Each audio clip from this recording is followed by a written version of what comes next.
Hello and welcome back to Goldner Woodland Farm. I'm Keith.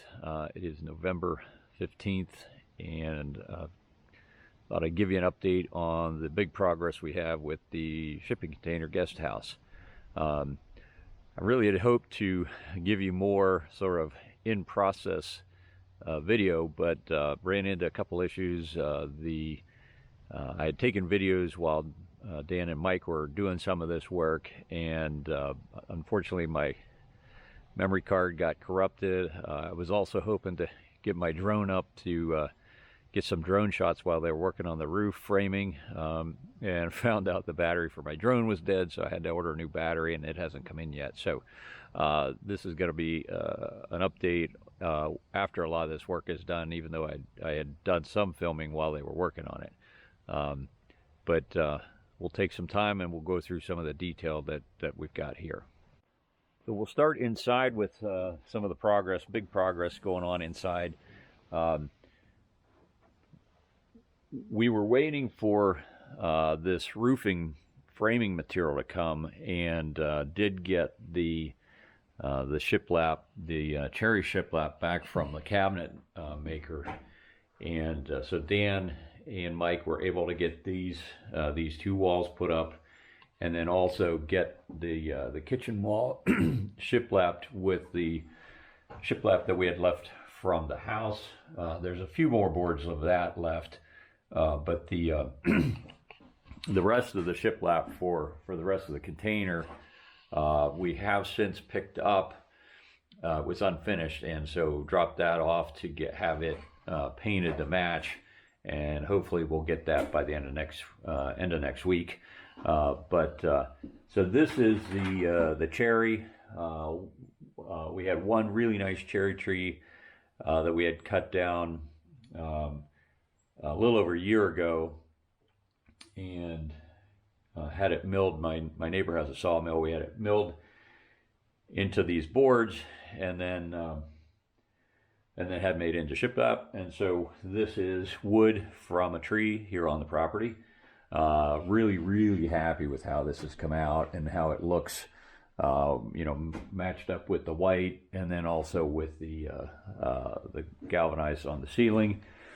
And then we also used that back here in the bedroom.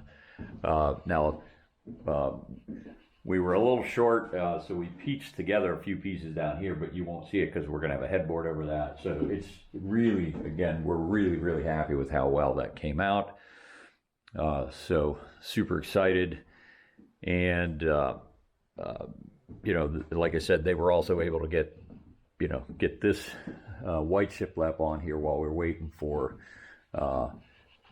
this roofing material to get here. And then, so the roofing material came.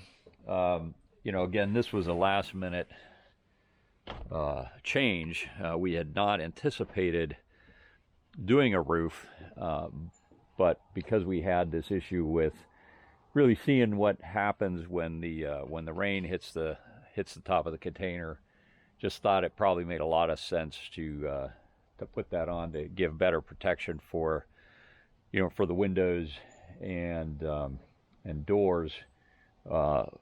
Should give us a lot more longevity over time for not having any leaking going on. So we had contemplated, I talked to Dan about what was the best way to do this, and really thought that a shed type roof was going to make the most sense, would look good with the container, and so what we decided here, this is a 212 pitch, and Dan really kind of came up with the design sort of on the fly. Probably overkill in the size of the material, but this is what we've gone with. So 6x6 post that's just mounted directly above the 4x4 below. If we'd have decided this, if we'd have, knew we were going to do a roof from the beginning, we'd have run a 6x6 the whole way down. But again, secondarily, 2 LVLs, again, probably didn't need that much material up there, but that's what we've got. But even the way he put these knee braces in, I think that's nice detail. So we're going to leave the post to match the deck, but this beam, he's going to wrap that beam in black metal. The underside's going to be black. The top of the porch, excuse me, the top of the roof is going to be the same unfinished or unpainted galvanized that we have on the barn and the house.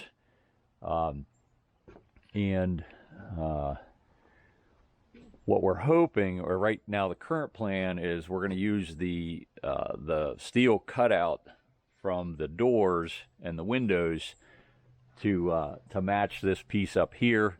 We're not sure how that's going to work, so that's the current plan. But we may end up switching back to just the regular black metal that we put on the underside of the roof. But once he gets that material up, we've got that roof material is all ordered, and he's gonna pick that up on Monday. And so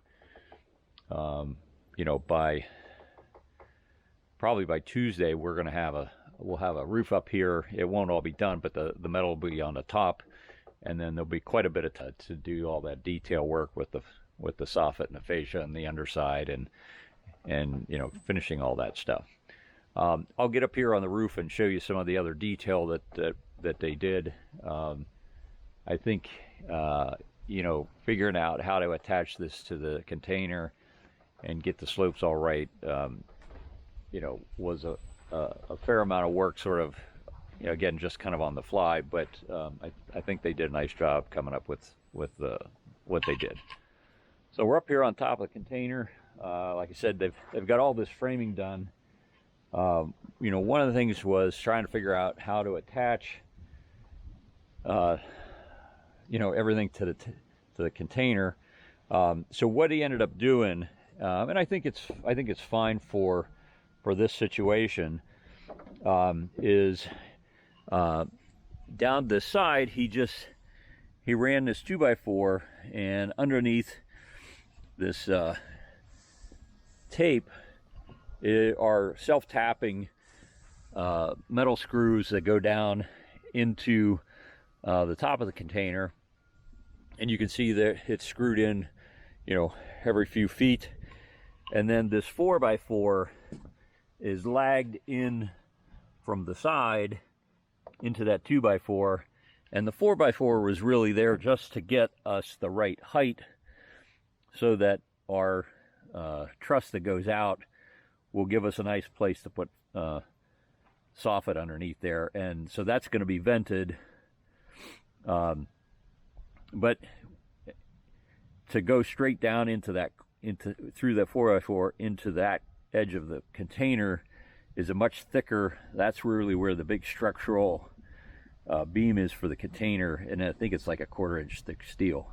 So instead of trying to go down through a 4x4 into 1/4 inch thick steel, they did these self-tappers back here, and then again lag that 4x4 into there.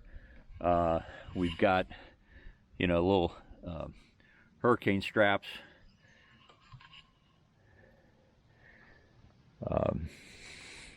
purlins for the the metal to go down.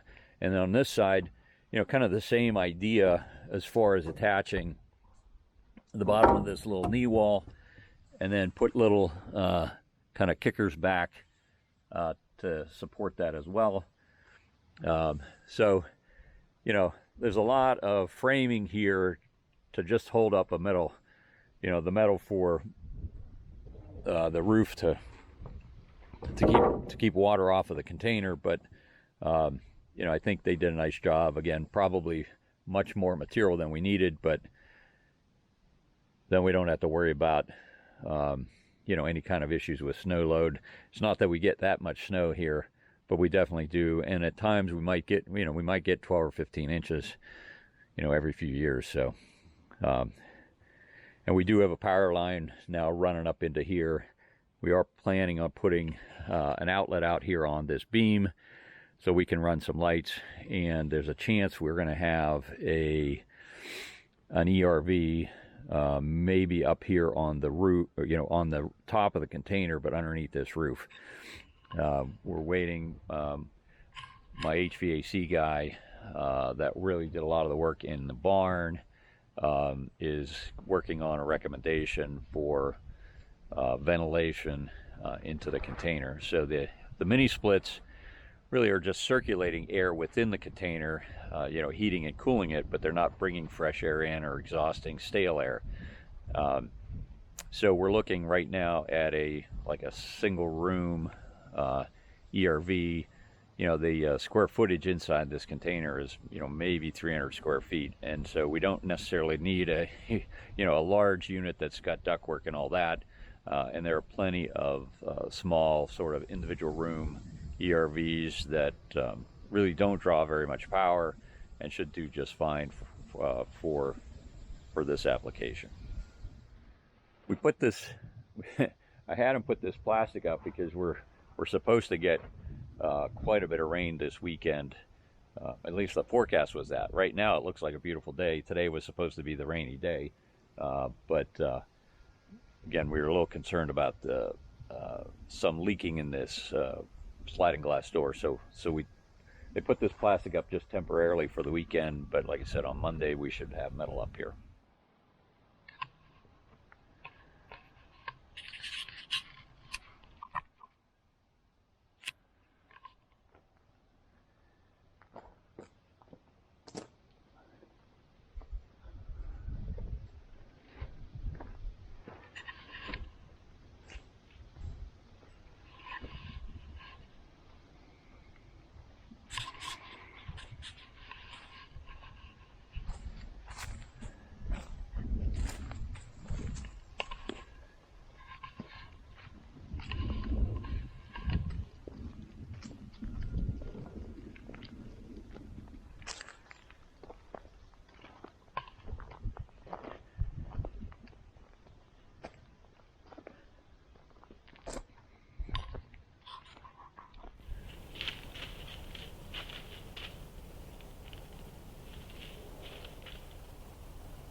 So one of our little habitat projects that we're working on is to put a little, garden pond, meadow pond, and maybe it ends up being just a vernal pond.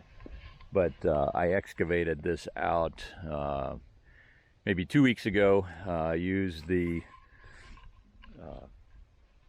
6-way dozer blade on the Kubota, and this is an area that tends to be a little bit wet and soggy up here, which is kind of interesting because it's one of the higher parts of this property. But we thought, let's give it a shot. We'll scoop this out a little bit and see if we can get some water to hang in here. And again, even if it's just a vernal pond that's wet part of the year, we'll put some pollinator plants around it that prefer damp. So we're going to plant some swamp milkweed and maybe some other things here, and hopefully it'll be a place for for birds and amphibians and pollinators, just to get some water part of the year. And if it holds water all year, that'll be great. But we just thought, hey, let's give it a shot and see what happens. So time will tell, but this is one of the projects that we've got going. If you have any questions or comments, please let me know. Thanks for watching.